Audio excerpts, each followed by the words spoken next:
Okay, everyone, now we're going to be starting to talk about crowds and collectives. You know, those groups that maybe a little hard to define as cohesive groups, but more like gatherings of people together, a bunch of people all doing the same thing, but maybe not really a group per se. Uh, but nevertheless, these gatherings of people, however we define them, are still important to study, and there's some interesting phenomena that we can talk about when it comes to that.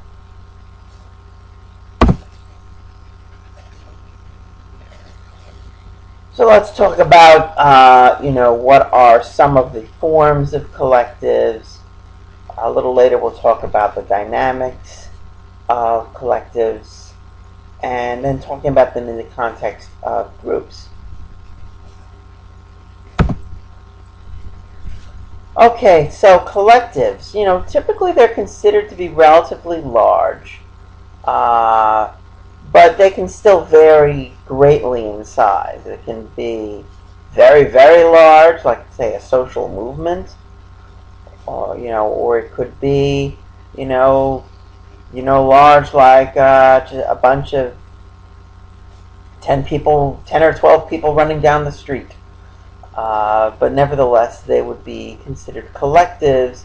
We might consider them collectives instead of groups, depending on what the individuals in the groups are doing, and the relationships among and between the members of the groups. So they tend to be large rather than small, but so still, but they can vary a lot in size.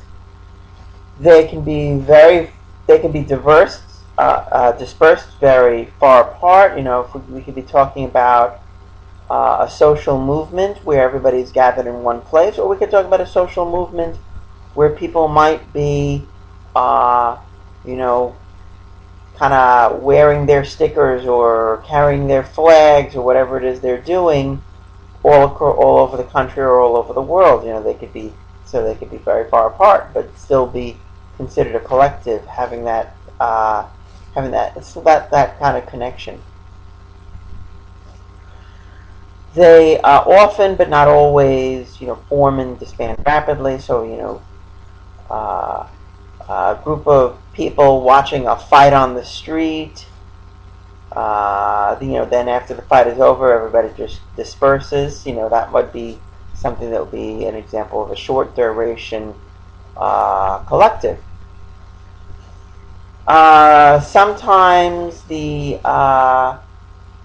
individual is engaging in they may be engaging in a behavior that's unusual. So you think, let's say, for a good example of this, might be a flash mob, where people who don't necessarily know each other, but they agree through social media or something to meet at a certain place and do something unusual, like ride the subway in their underwear, or do the Harlem Shake in the middle of Times Square or something like that. Certainly unusual behavior, and but essentially, just people that just happen to be gathered together doing it. And again, what distinguishes collectives from groups probably most clearly is the connections between members. Is that the connections between the members of a collective are going to be weaker than the connections you would see in what we would define as a group. So let's look at the various kinds of collectives, and we'll go over each of them. You can categorize them as gatherings, crowds, or collective movements. So let's look, so starting with gatherings, these are just people that just just formed like they just come together for something for a short period of time, perhaps. These would be audiences and queues, for example. Crowds would be larger numbers of people for sure. They could be street crowds, so it could be, maybe at a festival or something like that. Could be a mob where they're all engaged in doing something, perhaps that involves a lot of activity, let's just say. They could be aggressive, they could be engaged in riots, throwing things, engaging in looting, criminal mobs, or beating people up. Could be panics, could people running away from some kind of a danger, just running in all kinds of directions, but running away from the danger. They could also be acquisitive, meaning that they might be like, think like Black Friday, like running to the store, trying to get into the store, get the sales before everybody else does. And then you can have those collective movements. So you can have, uh, those diffuse collective movements, which are, again, kind of spread out throughout the population, not necessarily gathered in one place, but, maybe it could be rumors that spread, or these mass delusions like, we're going to be invaded by Mars and stuff like that. There could be trends, fashion fads, for example. People are all wearing bell-bottom pants or something like that. These are fads, that people are doing that don't know each other, but nevertheless they are collective. They're all doing the same thing. There goes, look all crazes, maybe some kind of weird behavior that seems to be going through a population. And again, these happen in, on occasion as well. And finally, you think about social movements. These would be some groups interested in some kind of a political or social change that are supporting this particular change and pushing for it. The individuals involved in the social movements may not know each other personally, but they're all on the same page in terms of wanting to affect this change. Okay, so let's talk about gatherings. There's been research on this. Milgram did research where he had Confederates cut people in line and kind of see how they reacted. And not surprisingly, the people did not react well. More than half of them would not allow the people to cut. The people behind were certainly not happy about this. That's certainly a norm violation as well, to try to cut people in line. But again, it was an indication, studying how people behave in queues, in gathering in lines. Okay. Talking about crowds, you may have, again, like street crowds at a fair or something like that. And those mobs that could certainly engage in a lot of destructive behavior. We have the incidents of that in our history as well.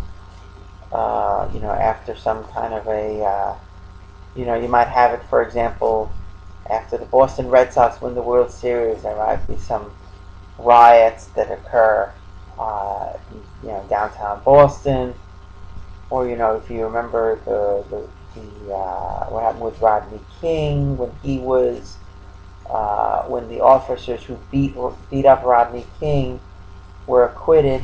There was a big riot in Los Angeles where people were hurt and killed. So it was that's an example of one of riots and engaging in criminal behavior as well. Oftentimes when these crowds form, they form around a focal point, a central point, and that would be the crowd crystal. Remember I gave the example of a crowd of people looking at a fight on a street. Well, the fight certainly represents the crowd crystal. That's the center part where everybody's looking. And they can form different shapes. They can form like an arc or a circle around that crowd crystal. Just indicating that shape of that particular crowd. Milgram did another interesting study for looking at crowd behavior, where he had a Confederate just looking up in the sky, standing in the street looking up like he was looking at something. Well, he was actually, and then what they had to do was they observed people walking by on the street and they wanted to see how many people would, what percentage of people who passed by would either stop and look up, or just look up and see. They might look up and then move along. And it turns out what he found was that when there is a small crowd, it doesn't take that many people to influence others to look up. So if you have just a small group of people who are looking up, then other people are going to look up very much more easily. So there's that sharp jump over here. But then it kind of levels off as the crowd gets bigger and bigger. When we're talking about people who stop when people are looking up there, it's kind of a gradual increase as the crowd gets bigger, more likely people to stop. But again, the looking up, the imitating behavior, following what the other people are doing, that kind of happens pretty quickly, even if there is just a small crowd there. MacPhail and his colleagues looked at crowds and kind of studied various aspects of what crowds do.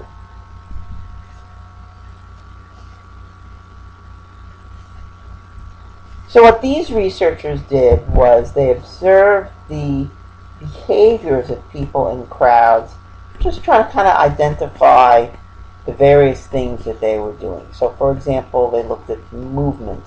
People, what were the people doing? Were they walking around? Were they running? Were they jogging? Were they jumping up and down? What kind of movements were the members of the crowd doing? They were also looking at positioning. Well, were they standing? Were they sitting? What was their stance essentially?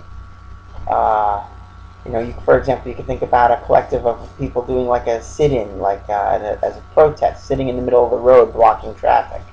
That would be an example of positioning as sitting. Manipulation, maybe. They're moving objects around, moving things around. Are they pushing something, pulling something? They shaking things, they shaking trucks, maybe. Or they may be throwing rocks. There are a number of crowds that throw rocks. They'll be throwing rocks at soldiers, or throwing rocks at a building, throwing rocks at people, whatever. Gesticulation, maybe they are making some kind of a common gesture. Maybe they're doing like a fist pump. Maybe they're doing, giving the finger, doing some various sorts of things, and you often doing it in unison, often doing it together. Maybe like shaking their shaking all doing it together. These would be gesticulations. Verbalizations. Maybe they're chanting something. Hell no, we won't go. Hell no, we won't go. Something like that. So or they may be singing or something like that. So what are they saying? Or what are they saying together, essentially? They may be engaging in vocalizations, and they're not really words per se, but just like maybe sounds that they're making, yells or whatever. Those could be vocalizations. And finally, the orientation. In what direction are they facing? Maybe the group is in one. Maybe they're built, again, shaped like an arc, looking around one particular focal point. Are they in a straight line? Facing one direction? Are they in a circle? That kind of thing is represent orientation. So again, interesting way of categorizing the, what the crowd looks like and what they're doing, etc. So we can have mobs, like the celebratory mobs, who after the Boston Red Sox win the World Series, they start tearing up the city of Boston. Of course, sometimes celebratory mobs, maybe they're not necessarily doing any damage, but they're certainly a large collective of people together and cheering. Unfortunately, we also have lynch mobs, where people would, people in the South, for example, would get someone that they was accused of a crime, and they would, instead of skipping the trial and the jail sentence, they would take the person and string them up. They would hang them from the tree. But like again, a collective of people going together in that activity, grabbing the and again the connections between the lynch mob members is not really a cohesive group. They're just going after that particular person and and lynching that person. Hooliganism, you think about maybe at a soccer game, you might have people who might be causing trouble, starting fights, whatnot. You think about hooliganism, so those would be, people who might be just starting trouble, that kind of thing, just a group of people doing that, getting rowdy. And of course, we talked about the riots before, and we talked about flash mobs, where, again, people would kind of agree, often on social media, to meet at a certain place and do a certain unusual thing. The panics, this is where people are, I guess the difference between a mob and a panic, maybe in the type of emotion that might be involved. I think with panics, there might be some aspect of fear involved, or that may be not as much in mobs, but an escape panic, for example, running away from something. I think it could also be a panic to, get through the doors of Walmart on Black Friday and grab whatever you can grab and stuff like that. So, and again, it can devolve into something dangerous. People have been killed, trampled to death on those Black Friday sales. So you got to be careful about, if you want to participate in that, you got to be really careful.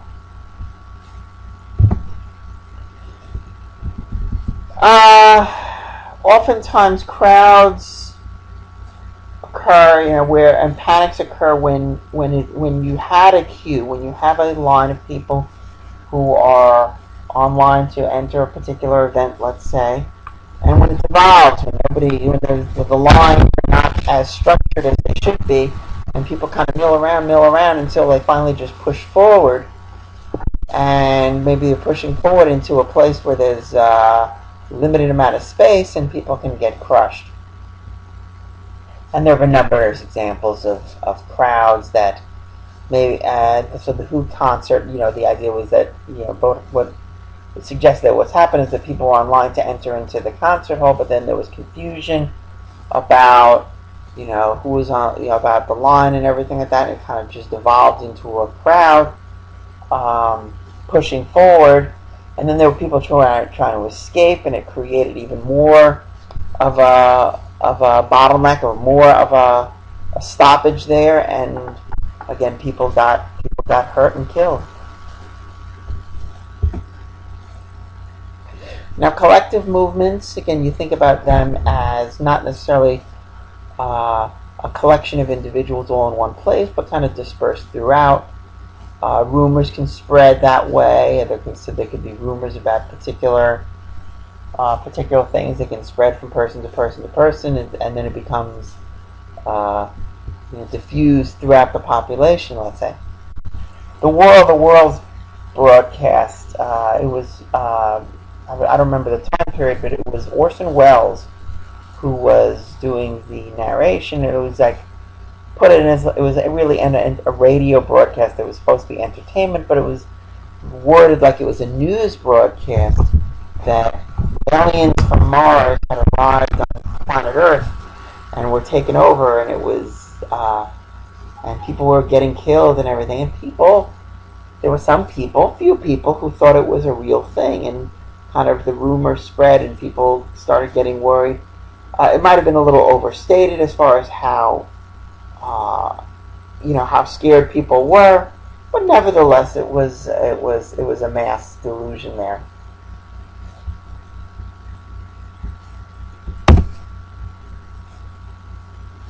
Talk about fashion trends as as an example of something that people will be wearing the bell-bottom pants and for a short period of time, hopefully, and then move on to something else. There are think about You think about like MySpace, for example, for that matter. MySpace was very popular and people were really into it and everything like that, and then that disappeared. Facebook took over. And it's quite possible that Facebook is going to be, it might actually be Facebook being a passing fad. When we look 10 years from now, there may be no such thing for all we know. There's social movements that also, again, take can be considered collectives. Where people might be wanting to get affect change in some way, maybe create a revolution. But again, it's not just necessarily one group of people all in one place, but that could be spread throughout society. The Arab Spring is an example of a social movement. Now we saw the Arab Spring.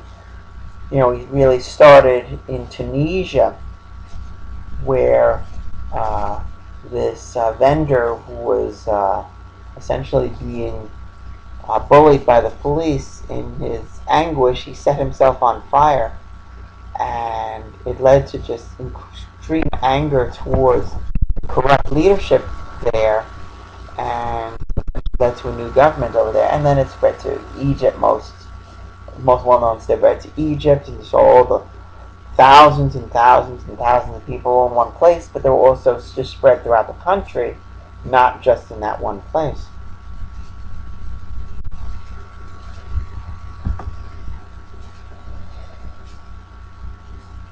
So again, the Arab Spring, by the way, it's not really, the Arab Spring occurred, but there's still a lot of chaos right now as a result. We really don't know the end of the story on this. I mean, we could make a case that the Arab Spring played a big role in what happened in Syria, for example, where the conflict between the Syrian government, Assad, and the people, it's just a mess over there. And in Egypt, there's still a lot of chaos.